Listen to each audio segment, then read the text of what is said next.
who says hi. Hi, Jamie. Hi. For anyone that doesn't know, J.Dornan and I worked together on, I think, his first acting gig, Marie Antoinette, with Sofia Coppola. Yeah, I remember thinking it might be my last. It's definitely my first. Not because not that I didn't enjoy it. I remember just thinking, I don't really know what I'm doing here. And it was, Jesus, it was 17 years ago, Wow. Wow. isn't it? Yeah, That's crazy. We both yeah. have two children, or you have three? I have three. And I was going to say, we were both 22. And I think I'm right in saying that you're one day older than me. Are you the 29th of April? Hold on, what are you? I'm the I'm first April of May. 30th. Oh, you're the 1st of May. Yeah. Yeah. Yeah. I didn't know So that. yeah, so I think because I remember we both celebrated our 23rd birthdays on set of Marie Antoinette, and yours was quite a big event because it was your movie, and then it was the next day it was like, hey guys, it's my birthday, and it was much of a lesser occasion. That was mad for me. I mean, that was a pretty good first gig. I know you started pretty strong as a young actor. I was nervous too, though, Jamie. And Yeah, also, all our stuff was like making out. And like, yeah, I was not comfortable with that, as yeah, it's never that comfortable, ever. yeah. So I was actually very nervous too, because a lot of our scenes were, I think my first time I even showed my breast was with Sophia. She never used the take, but like, and I don't even know if I don't even think you were there. I think someone just pulled me like Right. down. But there was a lot of things where I just felt I felt overwhelmed too. Yeah, God, that's crazy to know that now. I mean, you handled it very well. I felt you were just in total control of everything. Well, I also felt like I have to be more chill maybe for Jamie. Like we both can't be like weird, super hot. What's happening? I Well, because remember, we had to improvise too. yeah, we Yeah. had to improvise, and I remember Sophia did this thing. Sophia Coppola, director, did this thing of we didn't really meet until we met in the scene. Oh Isn't that yeah, which right? is sometimes a little bit more awkward, Yeah, yeah. So I think I was just sort of at the time just following what my gut was telling me to do and thinking that'll be Hmm. fun, I'll do that. But it wasn't until years later that I think I actually went, oh no, I think I want to do this. And if you want to do this, you have to really work hard at it. It took me a Yeah, long time to get there. Whereas I yeah. guess with you, because you were doing it much younger, that sort of understanding of like what it takes and how much work and preparation and talent you need to do it was probably instilled in you much younger. I mean, I think I was familiar on sets and things, but I feel like each movie is kind of its own like planet. So Yeah, almost how you work sometimes is adjusted a little bit depending on the environment of the set. Like, what's your relationship with this director, or how are these actors together? So I almost feel like every experience is very different. So I do work a lot now. I started working like pretty intensely on a project in my mid 20s. I started to get more serious and just learn more about the methods I like. And yeah, I don't know what it was for you, but I really like, yeah, it was, I liked a more natural way of acting rather than like a presentational way of acting. sure. But both can be good and both people enjoy. It's just the movies I think that I migrated to, like watching a Jenna Rollins, or the movies in the actresses in Jane Campion's movies. That was the kind of acting that like got me excited. Yeah. So I don't know if there was like certain roles for you that you were like, oh, I love, because in Belfast, I could tell you were a father in real life. You know what I mean? At that point in your life, Yeah. because it's easier to access those things when you have become a parent. I don't know. Yeah, I think so. And I think back to like the first time I played a parent in something and I didn't have a clue how to interact with children. Me too. Yeah.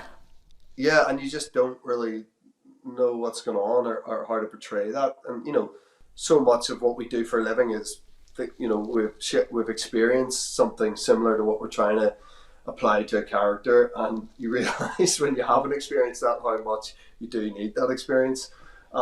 I think I've always been drawn towards very like naturalistic performances. I something that where you don't, it's easy to say, but you can't see the process, you can't see them acting, I try to never go in with a plan, would be what I would say. I don't want to feel like I'm trying to stick to some kind of blueprint of how the scene should go, because we know that like there's so many mitigating factors that change up what that plan was, if you had a plan. And I want to talk to you about this with Part of the Dog. I love, you had a stillness that I love a stillness pretty much in any performance. As an audience member, you're just questioning what it is that's going on inside their mind. Did you have a plan with Part of the Dog in terms of that, in terms of like a general sort of temperament for her? I do map out the performance in some way, just so that it's ingrained in me and I feel grounded in the person I'm playing. So I don't question anything on set. Any idea that pops up or bubbles up in me, I don't question it. So it basically just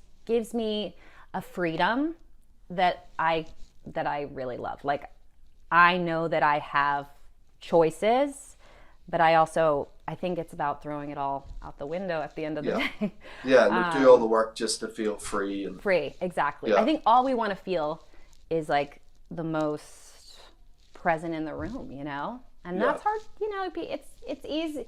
It sounds easy, but when you have like someone doing your makeup or someone having a bad day or like the boom hit like comes, whatever it is that can distract, I just started to learn to use that stuff too. It's like if I heard a noise, oh, is it Phil? Oh no, it was, someone passing Jane T. But you know what I mean? But I can use it as a paranoid feeling maybe. So I just kind of learned to use whatever's happening in my environment for me as opposed to blocking me. I wanted to ask you about with Sofia Coppola because, talk about trust and a relationship. How many movies have you done with her? 3, is that right? 3 movies, and then I just popped into the bling ring just like to have fun and just say hi. But do you feel like there's like nothing you can't do when you're under her helm? Well, we do definitely have a shorthand together. So honestly, we could not talk and then go to the first day of filming and we'd know exactly what the other one wants or can do, and she knows I'm down for anything, and I know I'm in good hands with her. So to me, like, having the trust, having the freedom, I mean, that's with, like, I could tell with you two on camera that, like, actually one of the things, which is one of my favorite things to do that I always forget about doing, is like just keep the camera going and doing a lot of takes back to back. Because there's something that breaks, it's something that breaks up some momentum sometimes where everyone can come in and fix this mark or move this coffee mug, and it just like starts to people forget, like, no, we're trying to capture like lightning in a bottle here. Like, let's just roll and just do it again and do it again. You're right. It's a momentum thing, and also like it's stopped to give a particular thing, and sometimes the director can't articulate it in that moment, or you're struggling to. But there was good stuff you were doing before, but by the time it's taken sort of 7 minutes of a slight relight or a slight adjustment on something and the note to be sort of conveyed, whatever the good thing was you were on to before, it's gone. Yeah, and especially also during like emotional things, to break that up too, you're just like, mate. I just remember Jane, I was like, Jane, just do it again, because I can't, I'm not like a tear performer. Like, I have to really be in an emotional state, like listening to music, like really getting into, I'm not a waterworks performer, I'm like, I'd rather give it all immediately and then be like, okay, you got to capture this because I can't do this all day. I'm not a machine that way. Yeah. How was like Jane Campion? Jane, like, immediately really wanted to get down to really what makes me tick as Rose, her vulnerabilities, and what she relates to as in Rose in her own life, which she's talked about. She had a nanny that was, gaslighting, bullying her, would not feed her certain things in a way, or tell the parents one thing and do another thing. Just like your worst nightmare as a parent, basically, having someone like that watch your children. And she felt like she couldn't say anything. So immediately she was vulnerable about her own struggles. And surprisingly, Jane is a very good actress. Like, whenever we were in rehearsals, she would be, the people that weren't there, she acted like so well. And sometimes behind the camera, even when I wasn't on screen, I'd watch her and she'd like mouth the lines, like almost like a little stage mothery, like, It was just, it's so sweet though. She's so in it. Not all the time, but like she's so in it. And she has such a, I'm sure that she writes her scripts a little bit like that. She must. So she's a really good actress, which I didn't know that about her. But she's very honest, very direct. And I think, listen, it was a dream to work with Jane, but I was also very intimidated and wanted to do a good job for her. The last thing I wanted to do was disappoint Jane Campion. Right. So that gave me a pressure that was helpful to play Rose, because clearly she's also under a lot of pressure. So that, was one thing that it definitely stressed me out some days. Considering the sort of immense drama and extreme tension that is in The Power of the Dog, was it a fun set? It's interesting. I had fun when Jesse was on set. Of course, yeah.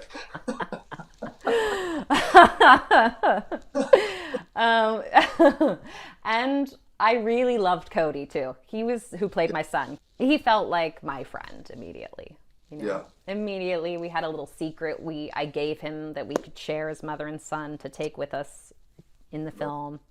But to be honest, my role was, we shot all the exteriors first and then all the interiors after. So I'd work like once or twice a week maybe for like a little thing, or like I'd have to burst out of the house screaming for my son. Yeah. And, I don't even know everyone's name yet. And I just felt a little like, I'm someone who wants to get to know everyone so I can feel comfortable, and everyone, we're a team here. And I just felt like I'd be coming in and just screaming and crying and then have no context. I had a plan for her, but I just, from an outsider, I'd be like, she's crazy in this role, or whatever. She's, like, what's the deal with her and her son? Or I don't know. I just felt like very, it was a little bit, I didn't get my footing right away on this set.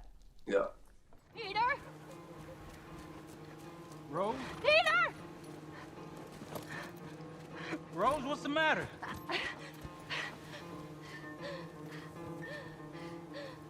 Rose.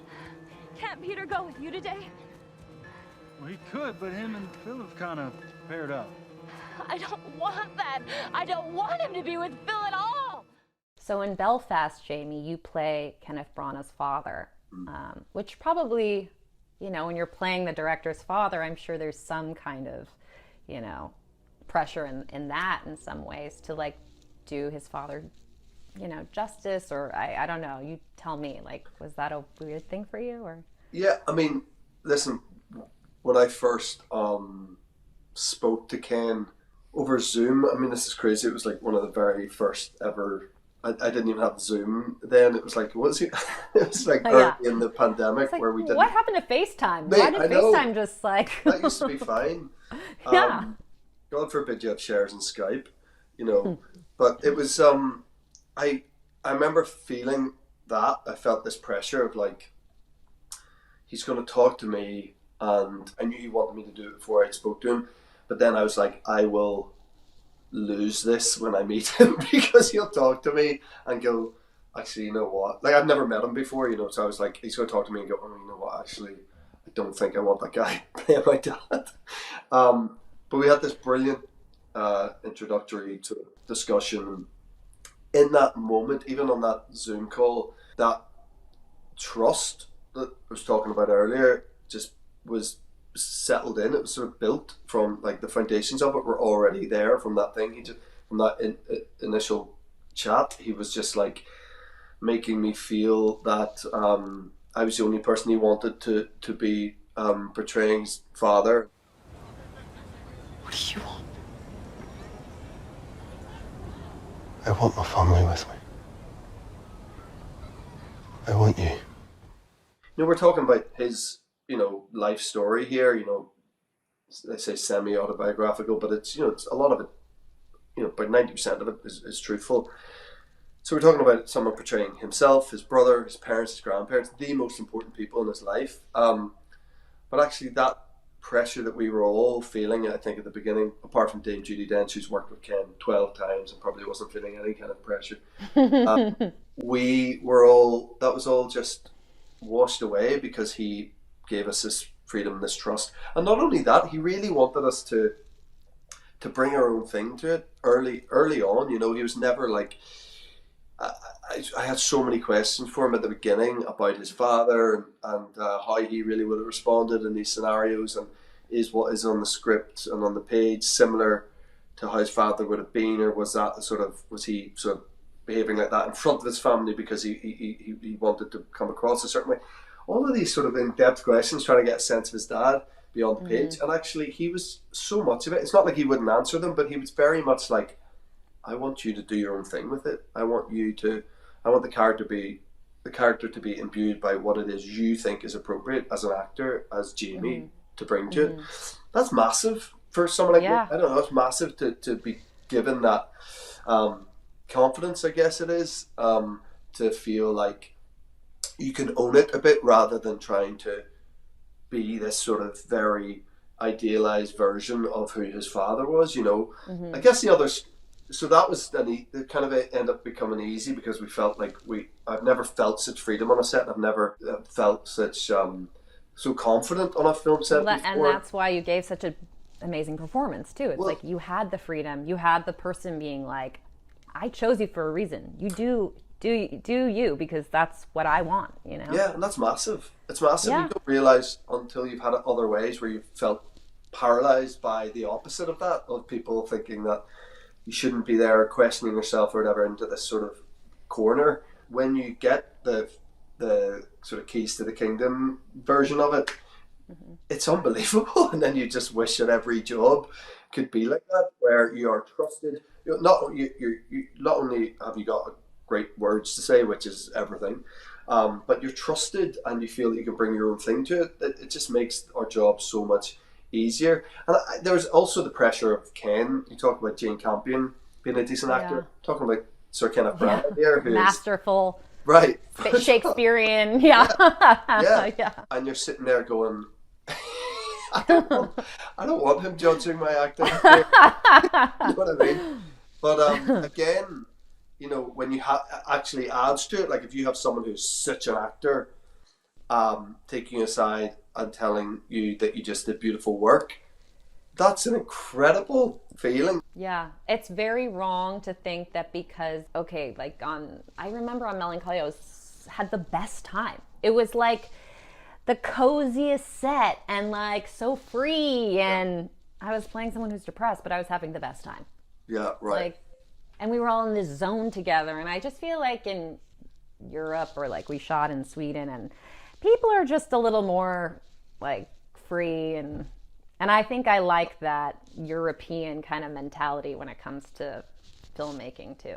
I don't know. Yeah. It just seems like anything goes, which I love, you know. Well, I remember like on Marie Antoinette, I remember like there being like red wine at lunch and stuff, and I did that one day, I remember, because I knew it would make me tired to have like a glass of wine at lunch. I'd be like zonk with the head, with the hair, and then no, good point. But I remember like red wine and macaroons. I was like, this is a great gig.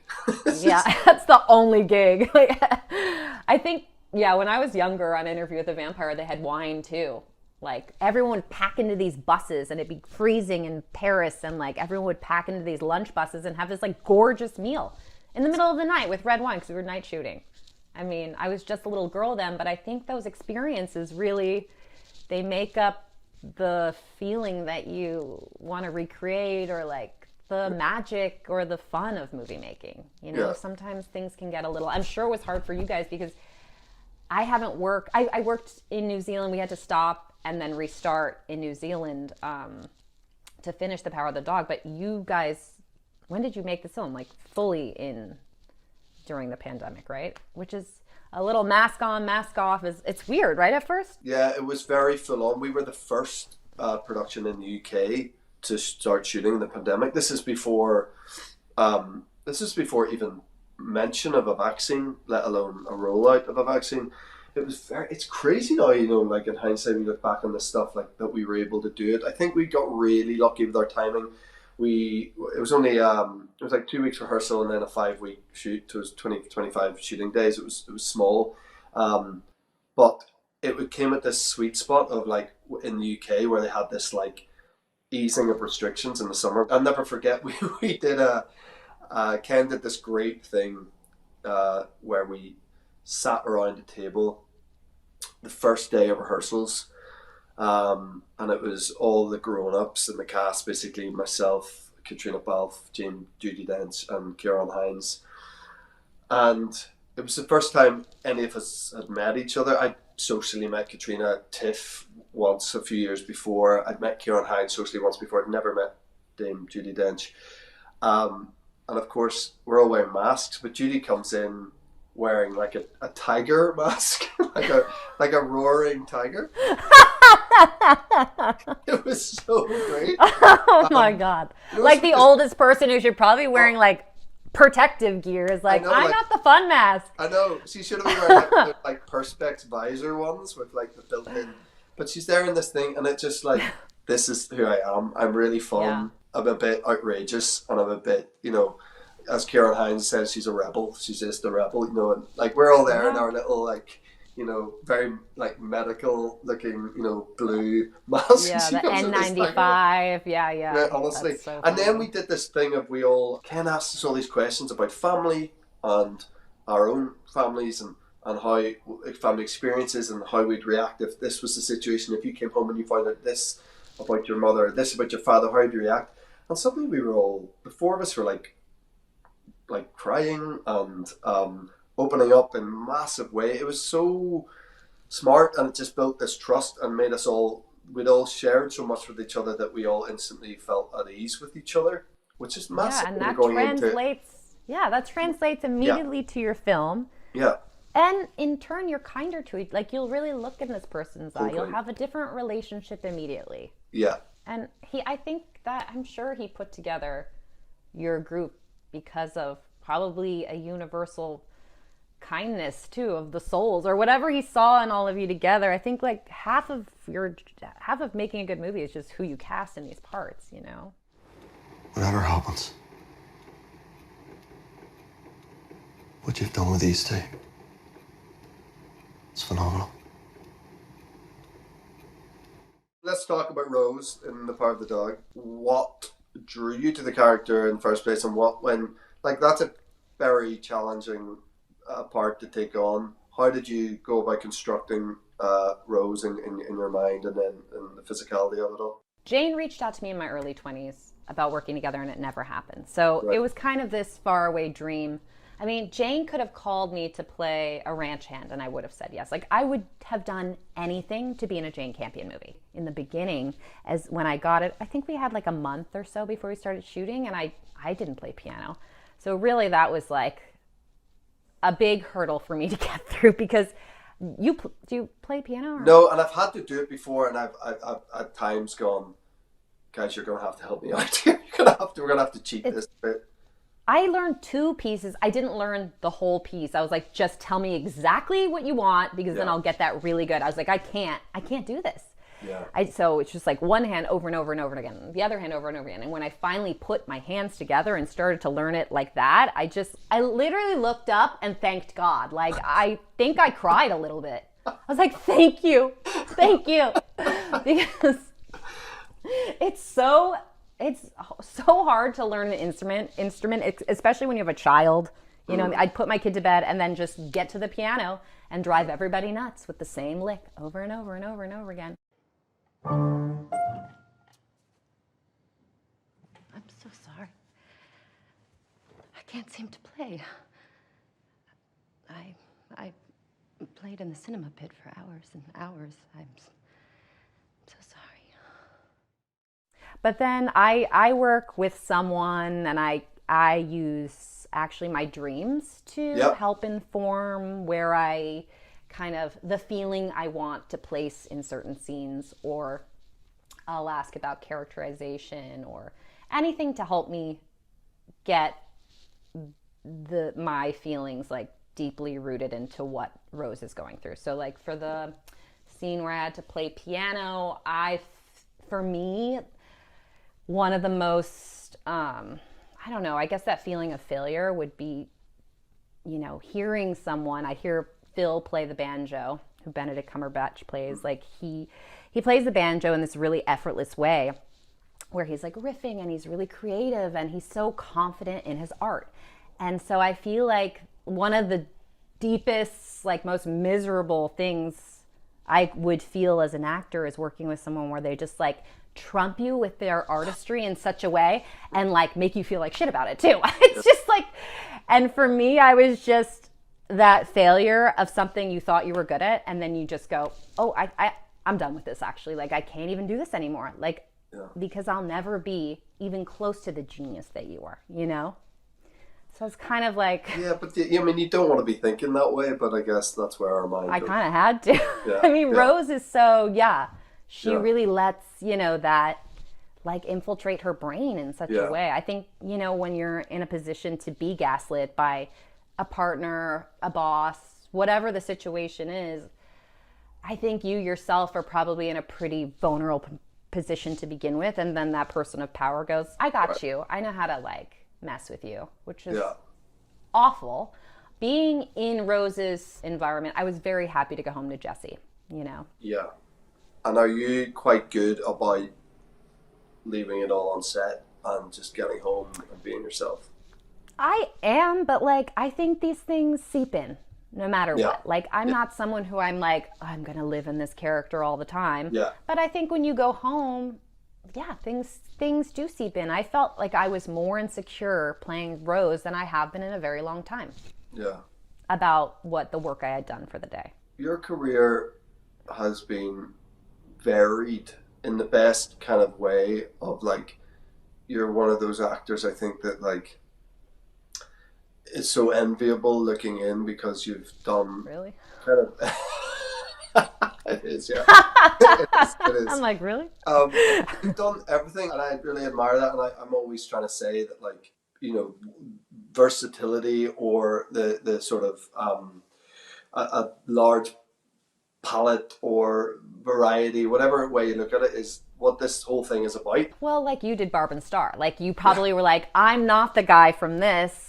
Like, look what else I have inside me to express. So you're the same. Like, I feel the same way. Like, I was getting, you know, after certain movies, I was getting offered, you know, certain types of parts. And I was like, I don't really want to play the depressed mother. Like, I want to go, you know, laugh or have fun or do a dark comedy or play someone. So I feel very much the same way as you. Like, the last thing I'd want to do next is play an insecure, you know, woman. I'd want to play someone who's very in her center and doesn't need anything from the outside to make her feel like she's the shit. You know what I mean? Yeah. So like, I think I think you shed certain things about yourself too. Like, I feel like this industry or this job should be somewhat cathartic. Like if you're really doing it for yourself, you can really get some stuff out and figure out things while you're playing your role. And then you're done with that because you're like, it's like, if you can't find an interesting way to get around like playing something again or some kind of feeling again, then why do it? It's not, I guess what's kind of inspired you or what you'd like to do if you could do anything next or work with anybody, what director or like, what is your dream? I think it would either be Paul Thomas Anderson or Barry Jenkins. You know, I hung out with Barry Jenkins a bit at Telluride this year, and I was just constantly going like, this is so cool. It's like, it's like a fanboy.